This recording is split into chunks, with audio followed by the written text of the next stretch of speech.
Hello, Emma Hodcroft.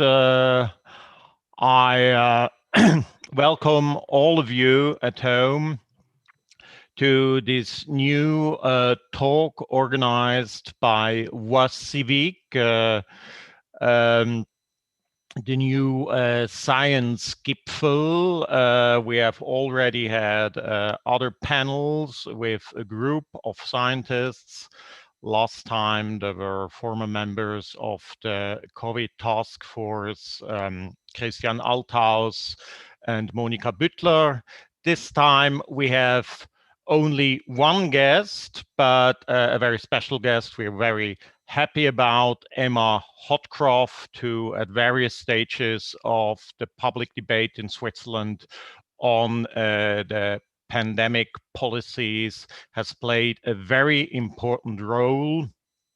And so we're extremely happy to have her here tonight in order to discuss the current situation, the perspective in the future, and also, of course, more specifically, the particular questions of her domain of research, that is to say, genomic sequences, mutants, and immune escape. Hello, Emma. Hello, Daniel. Very happy to be here today. Great. So I give a short presentation. You have been living in Switzerland, I think, now for over 3 years. You've been doing research at the University of Basel. Now you are in Bern.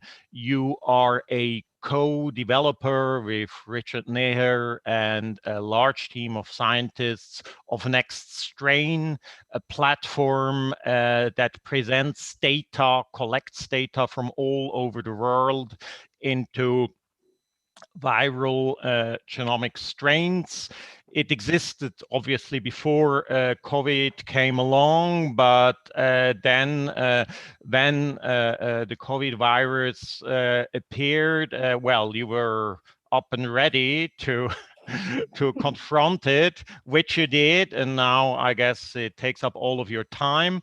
You have launched recently a second platform called Covariant that is exclusively devoted to the different COVID strains, where again you make available all the data that is around the globe on this particular virus. So let's just dive right into the matter. Maybe I can start with a personal anecdote. I first got aware of the existence of your voice in the Swiss debate in last autumn. And consequently, I wrote two papers, two articles based on a Twitter thread of yours. And this is because last autumn you warned very, very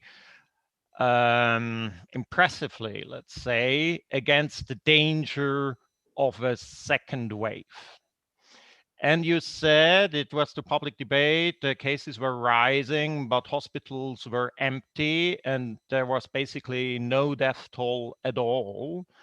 And you discussed this situation and warned very, very clearly against what was going probably to happen in autumn if the authorities would not act swiftly and decisively. And in one of these tweets, you came up with a phrase that at the time impressed me a lot, and that at the beginning of this discussion I would like to quote. Wait, I have to. Yes, there it is. The curse of COVID seems to be that we aren't willing to look at what happens to others and imagine it would happen to us too. We want to wait and see ourselves. we can break that curse. Let's act now. So in last August, you tried to break that curse, but actually you didn't manage. Because, well, unfortunately, we really had to see for ourselves, and I think we paid a very heavy price for it. So this was at the beginning of the second wave. Now, obviously, we're at the beginning of the third wave. Are we struck by the same curse this time again? So I'm afraid, Daniel, that I think in some ways we might be. I think that the word that I feel like I keep repeating right now is complacency, that we really must not become complacent. And I think that unfortunately, that's a very similar word to one I might have given when I tweeted that quote that you read out. Even now, we might look around ourselves, and particularly if personally we don't know anyone who has COVID and things seem to be going better than, or at least be less scary than they once were, I think we don't have to look very far to see what's going on in other countries. And I think particularly we've seen, recent examples of countries that have felt like they were through the worst of it, that they had some level of immunity, that maybe they had some pre-existing protection, that they knew how to keep transmission under control, that none of this was a problem anymore. And we've seen in these countries cases rise and rise, and for them to be struck again by really horrifying numbers of cases, numbers of hospitalizations, and numbers of death. And I think in particular, one of those examples that sticks with me right now is Chile, where they have vaccinated a fair number of people and then started to release measures, believing that these vaccination numbers would do a lot of, protect against transmission and protect against a lot of bad outcomes, which they certainly may well have done. Things might have been worse, but they've had really sharp rises in cases and, turns for the worse. And I really believe that, we should not think that we have SARS-CoV-2 figured out. We should not become complacent. We have to be thinking about if it's happening somewhere else, if countries nearby us, similar to us, are having big increases in cases, what exactly are we doing that ensures that we don't have the same fate more than just hoping?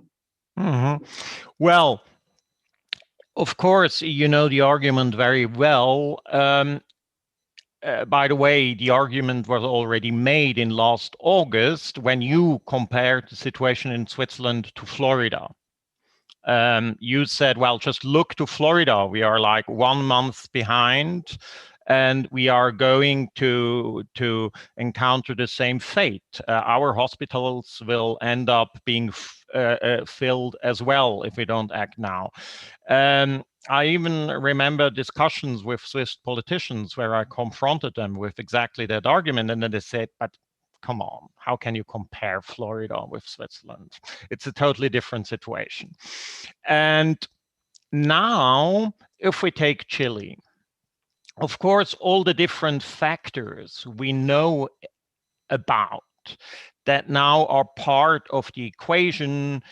That is to say, mainly what comes on top of it, vaccination. And so Chile has Sinovac, and also we have more strains out there. So Chile is very close to Brazil. And so people might go, well, first of all, they have a vaccine that is less efficient. And secondly, they have a lot of Brazilian cases we, for the moment, don't have. So it's not really comparable. And I think that that's a very valid argument. I think that we very often cannot say for certain, no country is a cookie cutter clone of another country. There are always differences there. And figuring out what those differences mean in terms of different pandemic outcomes, there's no kind of magic equation that does that. There's no way for scientists to say, we guarantee that this country's outcome is going to be exactly the same as another country's outcome.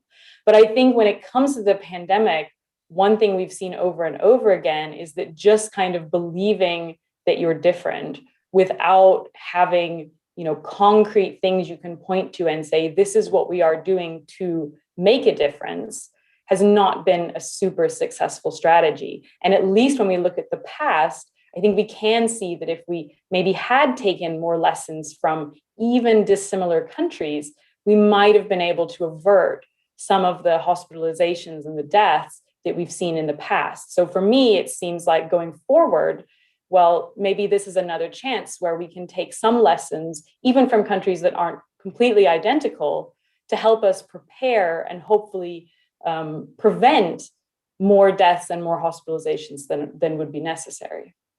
So basically, you think it is the wrong decision to engage in large-scale easing at these moments because other countries have fared very badly with it?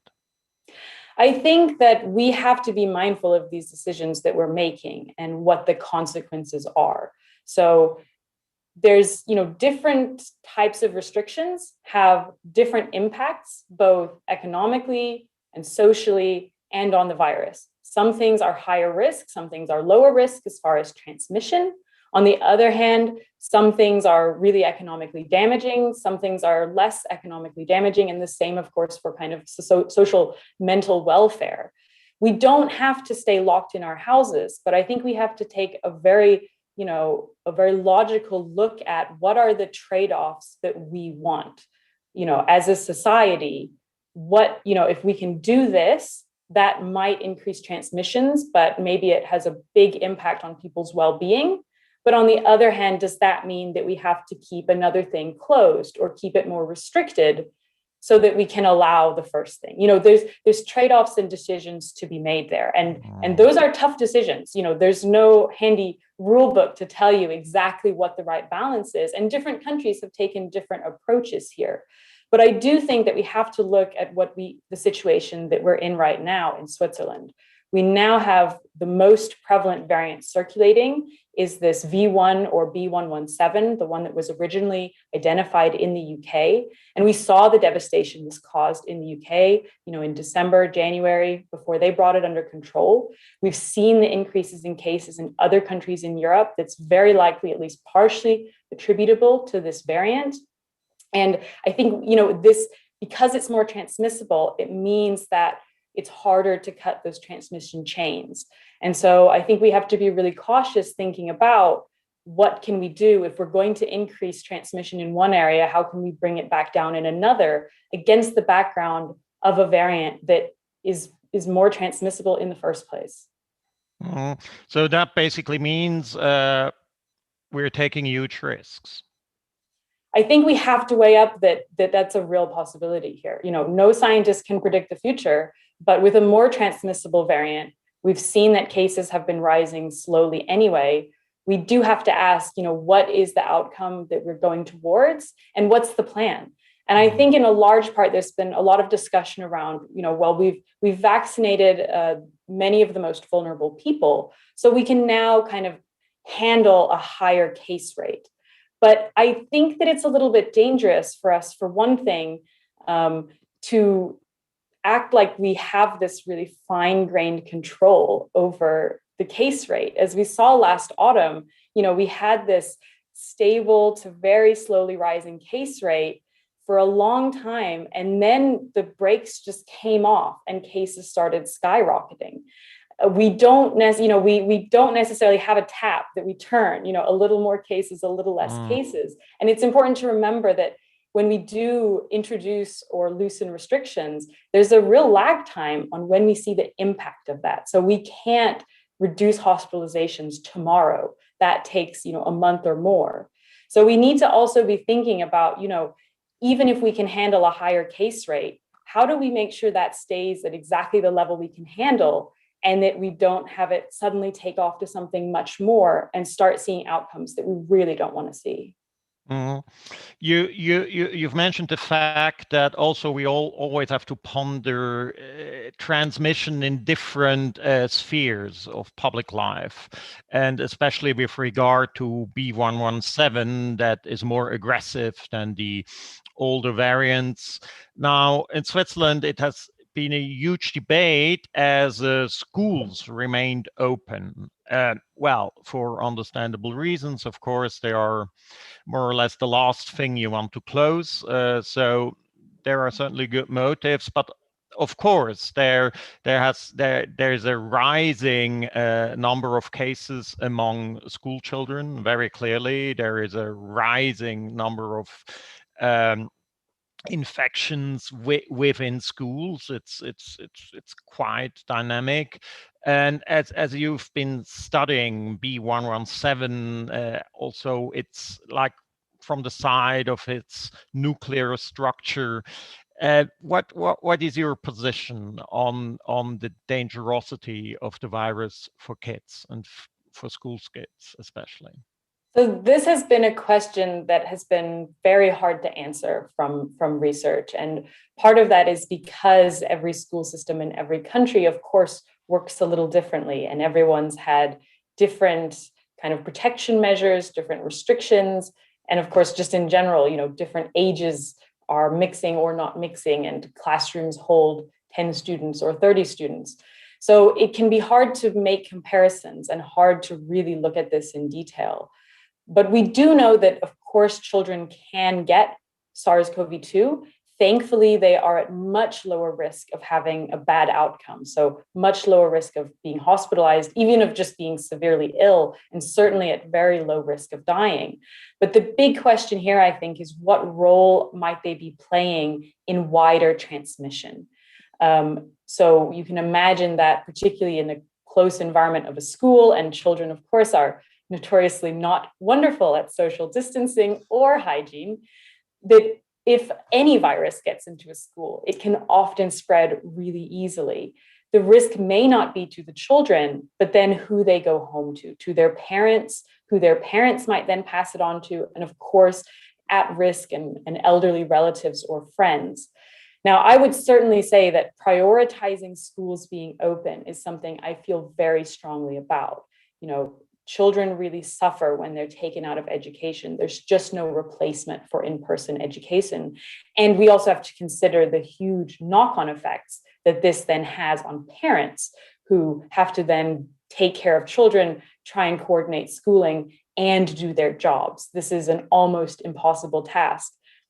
So I think that this should be a priority. And what we should really be weighing up is, what do we have to do to ensure that schools stay open safely and that they aren't being hubs of transmission to other parts of our age groups and other parts of our demographics? But that then would mean that we should kind of try to not let case numbers rise too high, wouldn't it? Yes, I think so. I think if we can't get transmission to zero, which I think is probably not within the kind of soon time horizon at the moment anyway, then we need to be thinking about what can we do to keep cases as low as possible so that we can all go back to kind of doing things more safely. When case numbers are low, all activities are safer, and it becomes much easier for us to not only say, are we keeping schools open, but to then be able to pick and choose from a wider menu of other things that we want to keep open, rather than being stuck at this point where cases are so high that we are then forced to make decisions about should children be in school. I would much rather see us in a position where that's a guarantee. We know we can do that with the case numbers, and we're more picking from a buffet of options of what else can we open and what else can we enjoy. Yeah. So this, if I understand you rightly, is like a call for prudence. Now, the Swiss government just this afternoon repeated a call for prudence, but at the same time, they are easing the measures. Now, this is a classical situation. It has happened many times before, like for holidays. Let's last Thanksgiving in the States or Christmas, where governments decided we open up, but we call on people to be prudent. Now, what do you think about this contradiction? I think this is something that is quite hard to navigate. In an ideal world, everyone would be fully informed of all of the risks of SARS-CoV-2. Every shop, every restaurant, every public space would have the ideal setup to reduce transmission, and they would have the perfect density of people to maximize air circulation and have high quality filters. And people could then, consult their pocket guide for everything we know about SARS-CoV-2 transmission and make the decisions that help keep them safe. But I think we all know we just don't live in that perfect world, and we can't expect everyone to be an expert on the ever-changing and ever-growing knowledge that we have of SARS-CoV-2. And I think we have to accept that people take government guidance as guidance for what is safe. And if something is allowed, people believe that or very often believe that means that it must be safe. I think something that has occurred to me, for example, is we don't give guidance for traffic rules. We don't ask people to please drive on the right side of the road, but we're leaving it up to you. We don't say, please stop if the light is red, but it's up to your best judgment. We enforce these so that people know what is safest and what keeps others safe. We don't rely on goodwill that we all don't get crashed into on the road. And I think that it's the same with this kind of guidance. People, look to the government to direct them what activities are safe and what activities keep others safe as well. And unfortunately, I think traffic is an apt comparison here because it's not just about you. You can choose personally to drive drunk and kill yourself, but of course, you might take out many other innocent people with you.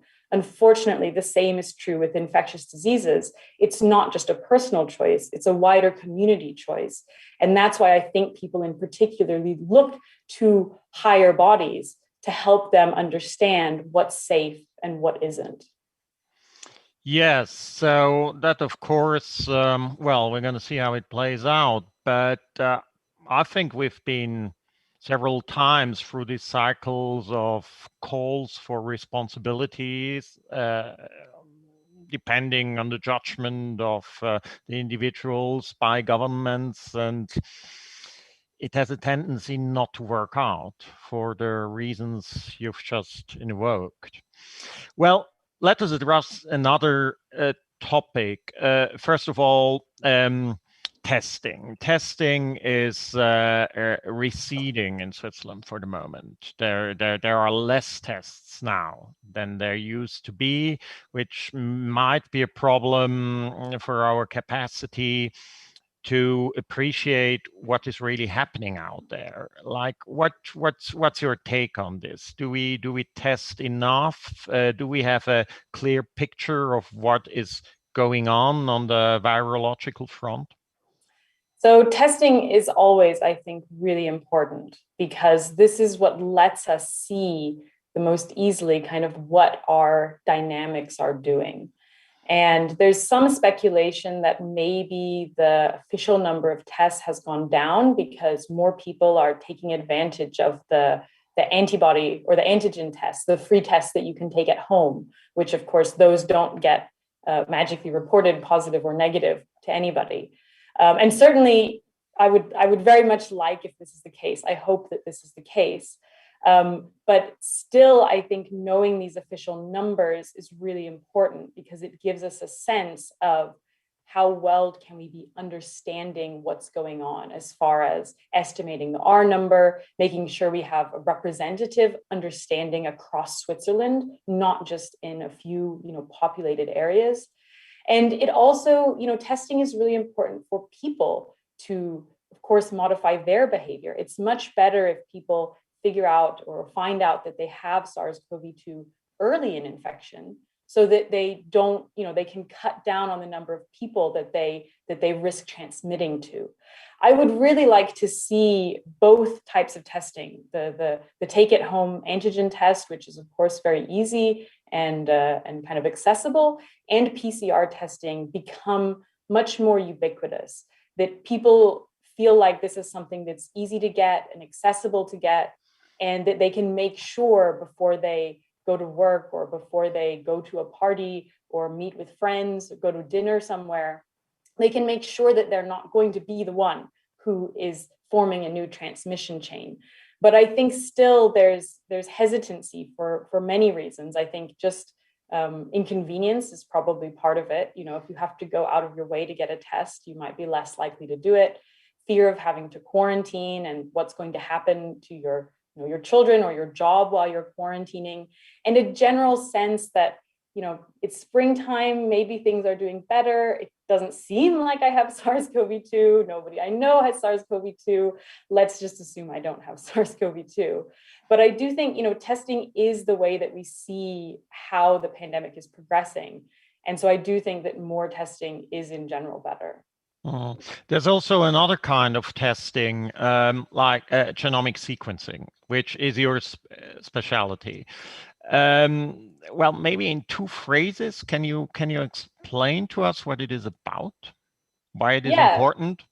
Yes, of course. So first, to just give a little background of what we do with these sequences. So I think we've all heard in this pandemic, when the virus moves from person to person, it gets these mutations.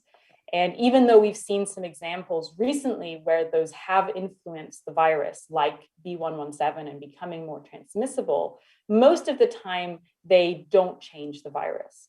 But what they do is that we can basically look at two viruses and say, how many of the same mutations do you have? And we do that with every single virus. And if they have a lot of the same mutations, then we kind of put them together and we say, okay, you're close relatives, like sister, brother, or cousins.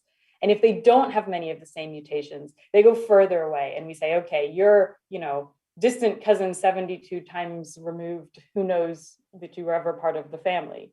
And we basically make a virus family tree. And this lets us see how the virus has changed over time. And because we know where and when those sequences were taken, it also lets us see how the virus has moved and kind of when it's moved and when it's changed over time. So you kind of can reconstitute infection chains. In a very rough way, we can. It's really important to note we can't do this exactly because one, we don't sample everyone in the country, so we would never have a complete infection chain. And two, every single person doesn't have a unique virus. Sometimes people will have the same virus, so we can't say whether, person A infected person B first or person B infected person A. We can't always tell the order. But in general, we are able to look at things like which variants have spread where, what's the proportion, where might they have come from, and what mutations do we see happening over and over again. Now, Switzerland seems to be kind of not badly positioned as sequencing is concerned in international comparisons. Thanks to the work you were doing with your colleagues, certainly. But are we? I've just looked it up. I think there were like around 500 sequencing tests the last 2 weeks on the BAG website. Is that enough? Do we need what we need to know?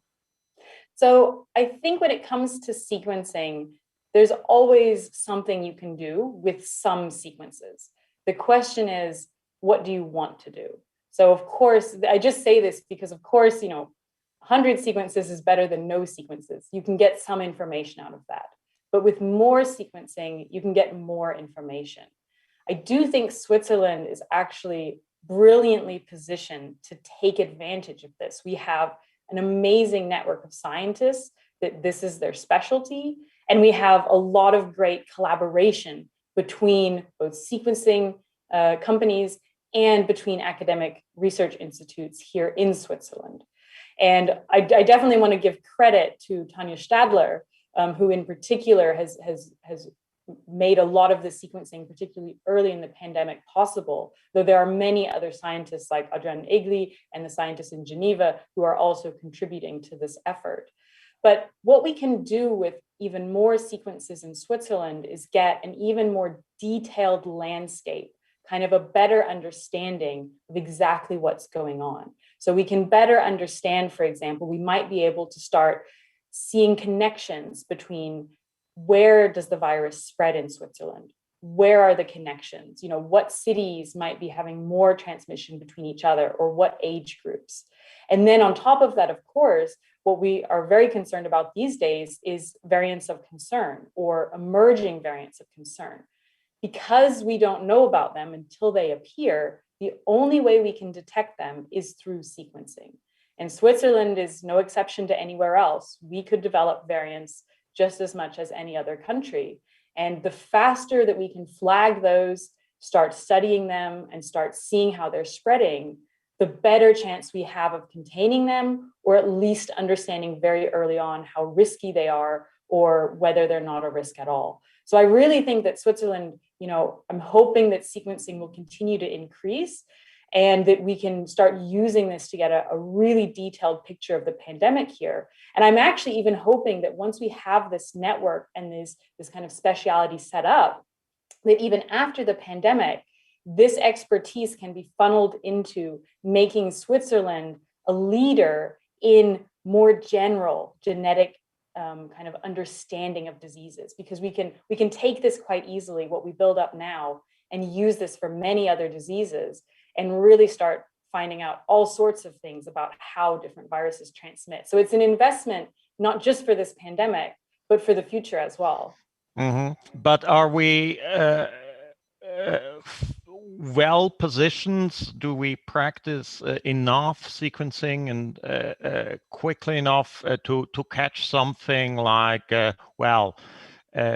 variant everybody's concerned about now is P1, the Brazilian variant? I mean, is it reasonable to say we do enough in order to be reasonably sure to catch it when it should get a problem?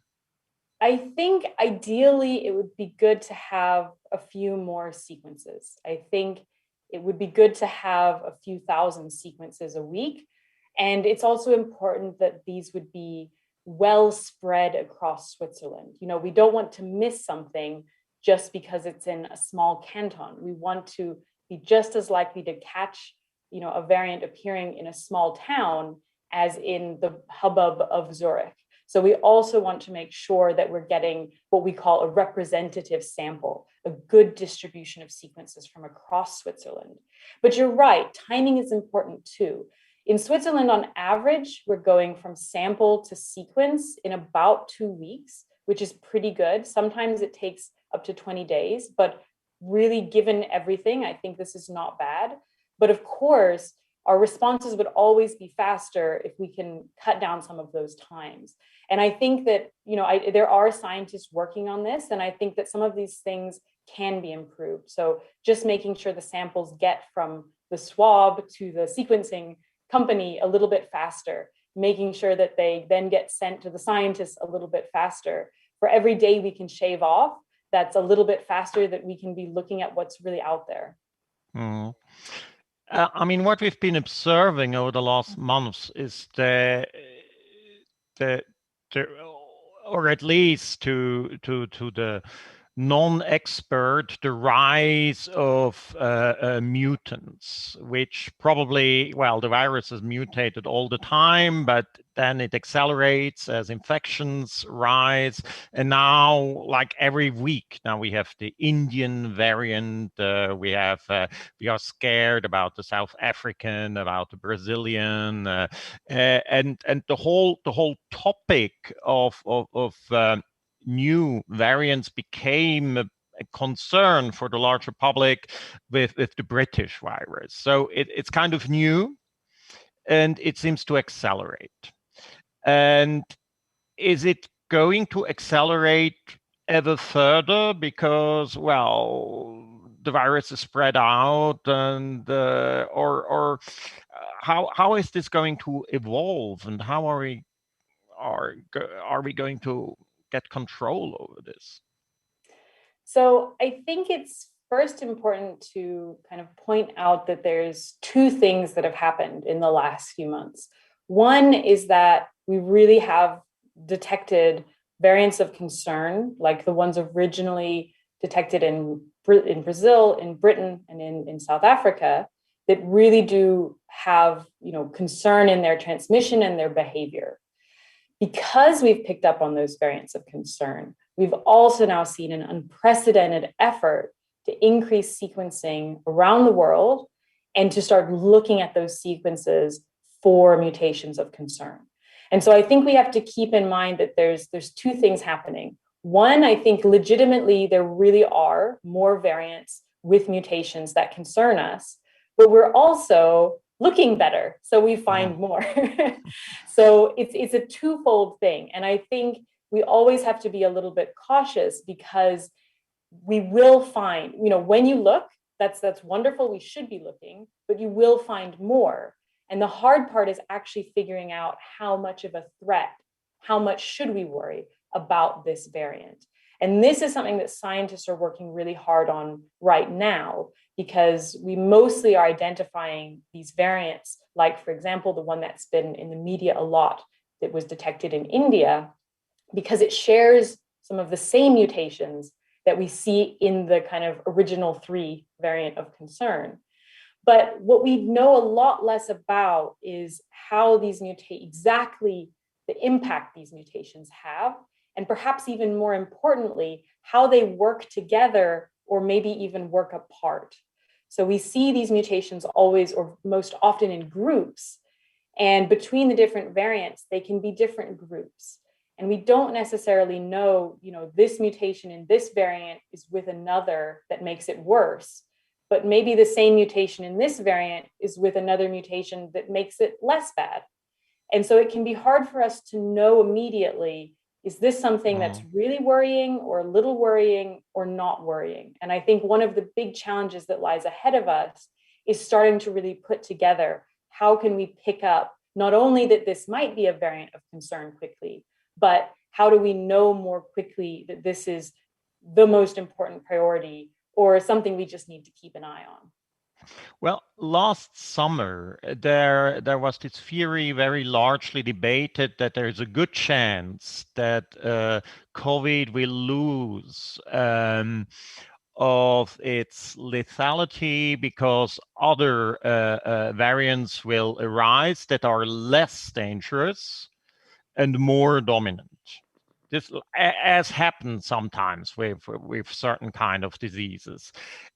Now here, it seems to be quite the contrary. Like we have a large prevalence of variants that actually are deadlier than what we knew before.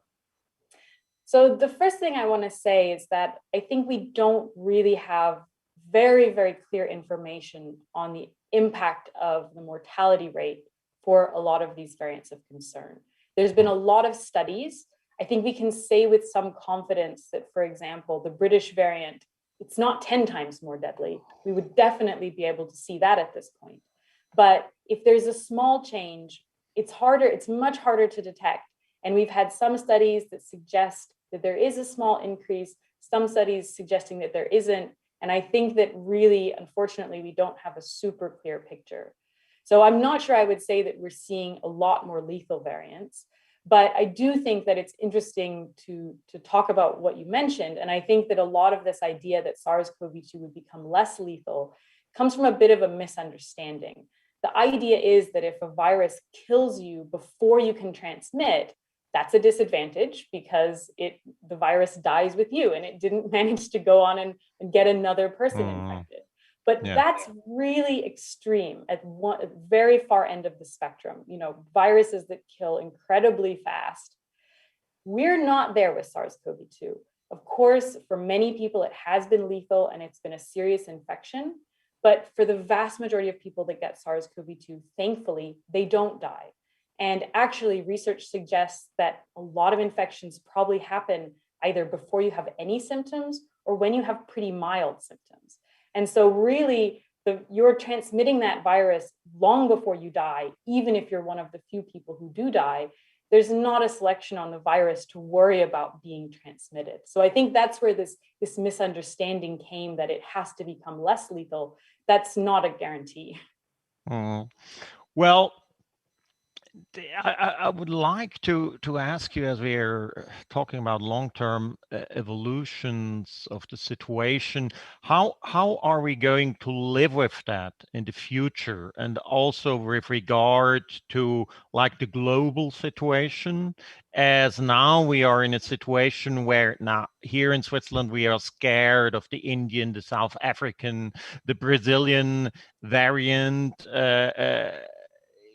Here in Europe, the situation seems more stable on the level of dangerous mutations for the moment. It could change, of course, but like the danger of importing from abroad, which undoubtedly will happen as soon as global air traffic starts again on full scale. So how are we going to live with this virus reasonably, like with global observance and an incredible amount of sequencing in order to know what's happening everywhere, and of course vaccination? So I think this is a really, really relevant point, and I think it's a great reminder. This is a global pandemic. We're going to need a global solution. And I think that actually many of the variants of concern have made this abundantly clear. Right now, global travel is still incredibly low, and yet variants from countries around the world have managed to spread and take root in countries on the other side of the world. So it shows us that even with global travel so much lower now, we're still in a global pandemic, and what happens over there matters here too. So I do think we have to expand our views a little bit more. And as many researchers have put it very eloquently, we're not safe until we're all safe. So we won't be able to stop worrying about new variants and imported transmissions until we've taken care of all parts of the globe. And that does mean we need to take a global view of what is the plan longer term, and how safe will we really be if we vaccinate everyone and get transmissions down, but worrying mutations might still be developing in other countries or being imported into our country. I think that in particular, we have to think about not only protecting ourselves, particularly protecting ourselves in the short term, but that our safety is linked, our kind of long-term coronavirus security is linked to what's happening in other countries too. On the other hand, though, I think we also have to think very realistically about what we can do that has the most impact. Keeping variants out of Europe only works if those variants aren't in Europe. So, if we have variants that are already here, having more restrictions to stop them from arriving only makes sense if you're actually trying to get rid of that variant in the country. There's a lot of nuance there, but we have to be mindful that, what we do also has to be reflected. The restrictions we impose globally have to also be reflected on what are we trying to achieve in our country, because there's not a lot of point trying to keep a variant out if we're growing it right here in our homes. It only makes sense if you're trying to eradicate that variant. Otherwise, it will just continue spreading. So we also have to link our global thinking to our local action as well. Mm. And do you think that probably we will go into this kind of process where we will have to survey very closely how the mutations work and possibly also adapt vaccines? I mean, is this just going to be an possibly endless process, or at least a very long dance? So I do think that yes, global surveillance is going to be critical, particularly for the next few years. We're going to want to have a good overview of what's circulating and where and how often we see mutations. And we're going to want to develop a good understanding of what those mutations do. Are they worrying or are they nothing? Now, we have a good blueprint for this with influenza, actually, flu. There's a good network of labs around the world that help us gather sequences every year and help us understand how flu is changing, which of course helps to decide what flu vaccine. We have to change that every season. The hope with SARS-CoV-2 is that because it mutates more slowly, we won't necessarily need updates that often long term. But I think the short term is definitely more unpredictable. We suddenly saw a bunch of mutations, kind of out of the blue in the last few months.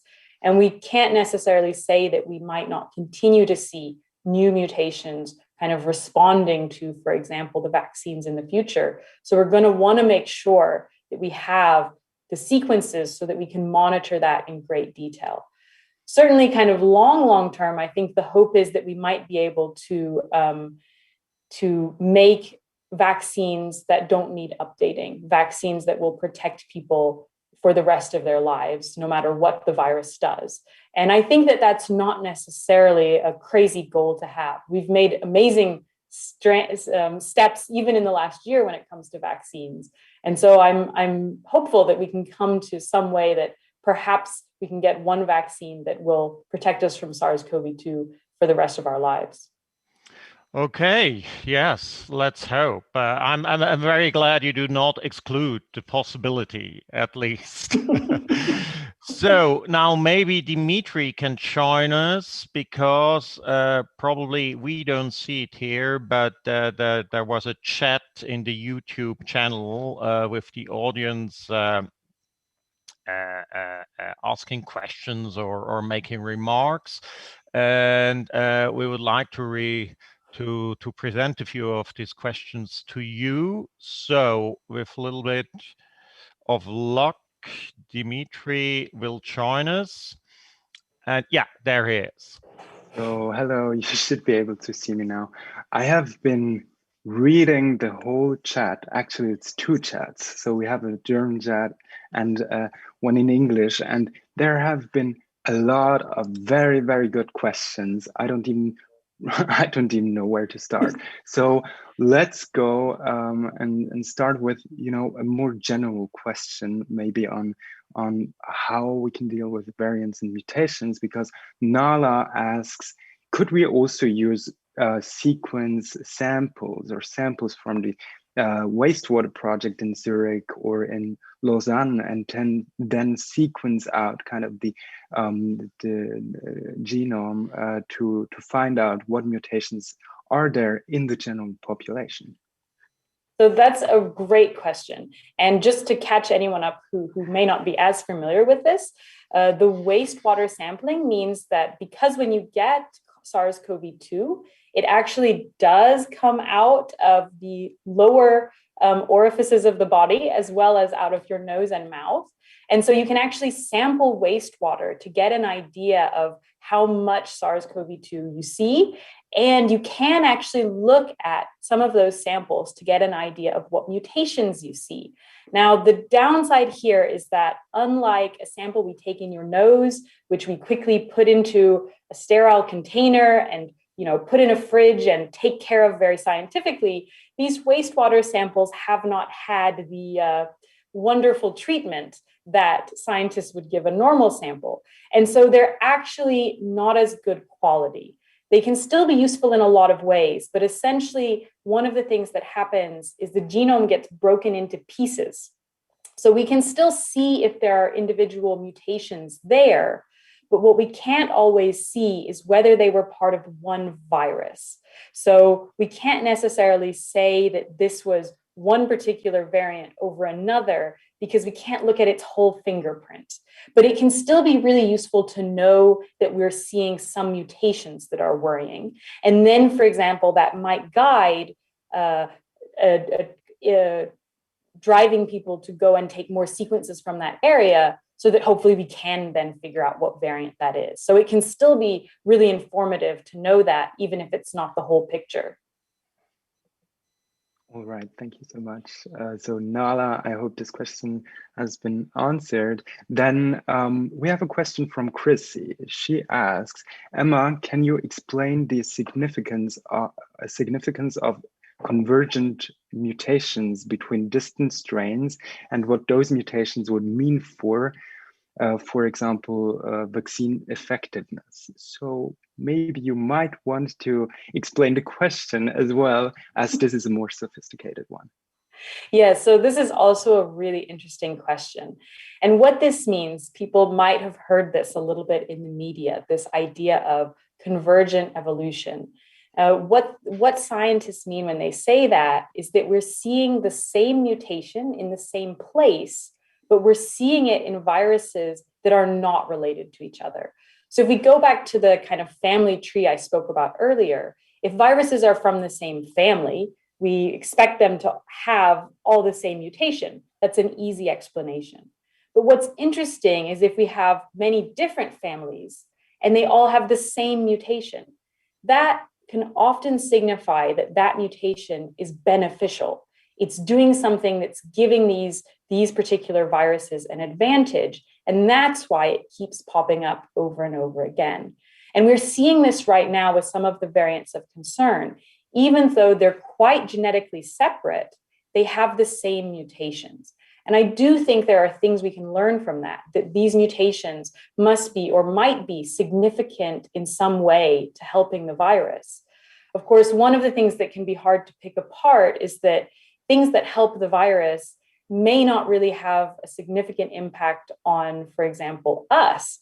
It might be that the virus can be slightly better at being a virus, but that may not actually make you sicker or make you transmit a lot more. And so while these can be kind of a first step to telling us what to look into more, they usually do need more investigation to figure out exactly what advantage they might be giving and whether there's something we need to worry about. All right, thank you. So I have another question from two people. It's Rui and Christine.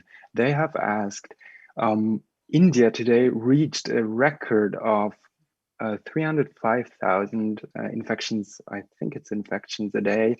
And the B1617 variant has been dominating there. And the question is that still a variant of interest, or is it already a variant of concern? So this is a great question, and it certainly exemplifies how difficult it can be for scientists to figure out how worried should we be. There really isn't yet a totally formalized system for scientists. There's no rule book that says, tick these boxes and you become a variant of concern. So it is still very much an ongoing discussion that scientists have. When is something a variant of concern? When is it a variant of interest? At the moment, what we're learning about this variant that was detected in India, we're still in pretty early days of understanding what it might be doing and the impact it's having in the country, and whether we see changes in, for example, transmission or clinical outcome. So I think this is something that scientists are definitely paying close attention to, but that it's still kind of under investigation and under study to see exactly what role it might play and where it goes on the scale of things to be worried about. And I have actually not asked the question of Christine yet, but it's very close, or at least it follows up quite well. Do you think that one of those variants in Brazil, in South Africa, in India, or some other emerging mutation or variant will be able to fully escape the immunity we are trying to provide people with the vaccine? So this is a hard question, and I wish I knew the answer to that, because it would make life a lot easier for all of us. I think the main answer is we don't know. But personally, I would say that we need to accept that this might be possible, particularly the landscape that the virus lives in it's been changing. At the beginning of the pandemic, it could infect everybody because no one had had SARS-CoV-2 before. Now, over a year later, we can see that many people probably have some level of immunity, and that varies from country to country, either because they had SARS-CoV-2 before, some countries had really big waves and lots of people got infected, or because of a vaccine rollout. The thing is that when we have a lot of people that have some immunity and we have really high case numbers, then there's what we call selective pressure. So any virus that can get around that immunity will do better than its brothers and sisters because it can infect more people that its brothers and sisters can't. As we continue to get immunity up, if case numbers are also high, we could be providing that environment that selects for viruses that can get around that immunity and infect people. We don't know if that will happen. We can't predict the future, unfortunately, but I think it's something we definitely need to be aware of, and we want to minimize the chances of that happening. One way to do that is that while we're trying to scale vaccines up, we keep cases as low as possible because the virus can only adapt when it's spreading. So if we keep that spread as low as possible, we reduce the chances that it might adapt to that immunity. All right. I think that in Switzerland, we're doing quite the opposite at the moment, or at least as the Federal Council has announced today. So Mr. Campaigning has one question to ask. His question is, as the elderly have been vaccinated, does that increase the risk for a variant, talking about pressure, that focuses aggressively on the younger generations? So this is a complex question, and I'm not sure that we would necessarily expect this, because if the older people have been vaccinated, then the virus will only be able to transmit to younger people. It won't have to change to do that. It just will. It won't infect younger people more necessarily. It's just that we've maybe taken older people out. So we wouldn't necessarily expect for it to need to change to infect younger people. But we might start proportionally seeing that there are younger people infected, not because dynamics have changed or because young people are having more infections, but just because we've removed that older group.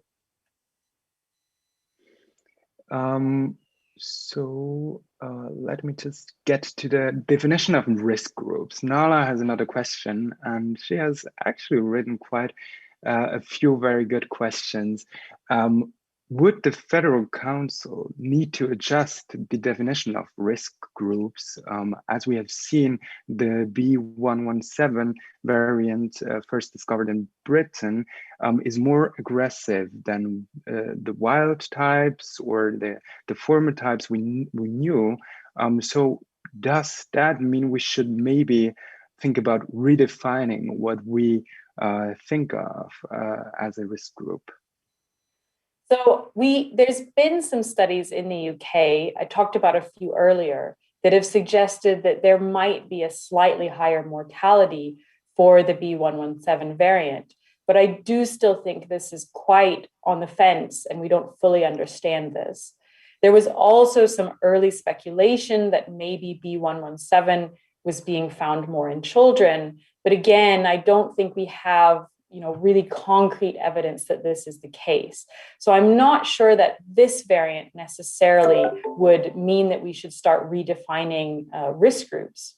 But I think it's an interesting question that perhaps as the vaccine rollout continues, would we redefine risk groups based on the fact that maybe the risk has gone really low, hopefully, for the oldest people, and maybe now the people most at risk are, the people who haven't been vaccinated, but are the next oldest age group.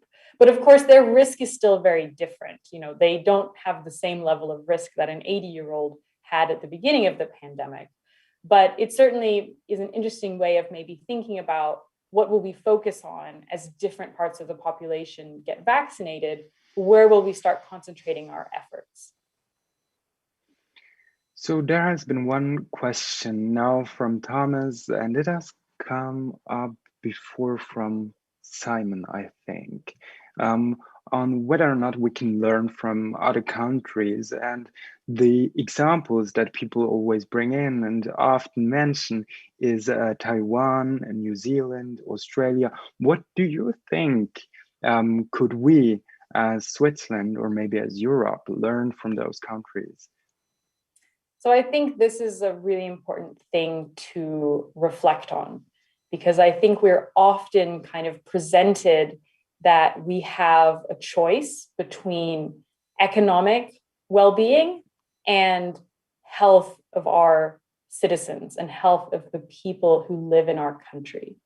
And actually, I think for a lot of this pandemic, we've had the worst of both worlds. We've had things being shut for long periods, having very real and devastating economic impacts, very real mental health and well-being impacts. And we've had hospitalizations and deaths really high. And I can say that for many countries in the West and in Europe. But I think we're presented with this choice because it's the choice we might have right now, but it's a bit of a false choice. Countries that have kept infection rates much, much lower have done better economically and with mental welfare because they're able to open. When your case numbers are low, you can reopen much more safely. I think that certainly in the early parts of the pandemic, this is something we could have had in Europe. I do think Europe would have had to act completely together on this because we simply have too much dependence and travel, and movement between each other, which is a wonderful thing. But I think it would be very hard for just one country in Europe to decide to go that route on its own. But I think that we in Europe could have had this as well. I don't think it was inevitable that we were stuck with these choices between economy and health, which in the end have turned out to be false choices anyway. I still think that we could make a decision. As I've often said, it's never too late to decide to get case numbers down. It's never too late to decide that we're going to take a route where we want to reopen safely because transmissions are low. But I do think that we will have to work, as a European community on that goal if we want to get there. But I think we can definitely learn from these countries. We can learn what kind of life is possible when you decide to keep transmissions as low as possible. You're able to reopen much more. We've all seen pictures of Australia, of New Zealand, of Taiwan, of how things are there. I don't think it's impossible. And I think that we have to ask, as Western countries, why we weren't able to have that and whether we want that in the future. Thank you so much for that statement. I think people are quite happy with that. And the question has definitely been answered. I think that's everything from my end or from the end of the audience. So I'm gonna leave you both to end the conversation, or maybe Daniel has some other questions to ask. So I'm gonna drop out, and I hope I want to thank you both actually first, as I am kind of speaking for the community and the audience. Thank you both for being here and for talking about all those very important topics today. Thank you, Dimitri. Well, thank you. We've been talking for over an hour, and I think we're meant to wrap up at this point. So basically, all that remains for me to do is to again thank Emma for this great discussion and for your extremely illuminating comments. I started the evening by quoting you. And well, I would really like to close it by going back to the last phrase of that quote. We can break the curse. Let's act now. Thank you, Emma. Thank you, Daniel. It's been a wonderful discussion. Very happy to have had it with you. Well, goodbye to everybody. Bye.